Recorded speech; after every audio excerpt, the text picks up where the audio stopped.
Last చిట్టా తీసుకుంటే అదాని ఒక బాంబు వేల్చిండు బంగ్లాదేశ్కి. $800 మాకు ఇచ్చేది ఉంది మీరు.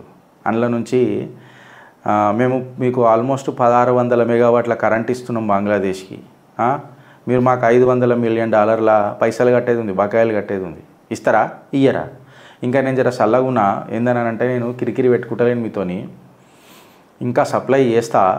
ఎందుకనంటే మీ దేశం ఇప్పుడు అల్లకల్లోలం ఉన్నది, అన్స్టేబుల్ ఉన్నది. కానీ జర మా బకాయిలు కూడా మాకు గట్టుర్రి, లేకపోతే చిచ్చు బంద్ చేస్తే ఇడికేని అని చెప్పిండు. అయితే ఈడు ఎలక్షన్లో గెలవకుండా అమెరికా మోచై నీళ్ళు తాగిండా మళ్ళీ ఏం తాగిండా నాకు తెలియదు. ఆడు కానీ యూనిస్ గాడు ఉన్నాడు కదా, ఆడు ఇలా ప్రధానమంత్రి అయింది కదా. ఆడు ఏమంటాడంటే షేక్ హసీనా ఇట్లాంటి లంగలుచ్చ డీళ్ళు బాగా చేసిందని అంటే, అరే మళ్ళీ నువ్వు డైరెక్ట్ చెప్పరాదురా బంద్ చేయమని చిచ్చు.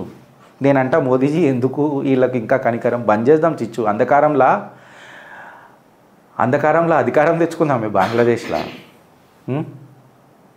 అంధకాసుర అస్త్రం అని అంటారు దీన్ని. మొత్తం చీకటి అయిపోతుంది బంగ్లాదేశ్. ఒక చిచ్చు అంతే, ఇట్లా ఒక చిచ్చు బంద్ చేస్తే అయిపోయా. ఇడు అంటాడు బిచ్చపోళ్ళు కదా, పెద్ద బిచ్చపోళ్ళు, పోకడ తగ్గనియరు. మళ్ళీ ఏం మాట్లాడతారంటే మేము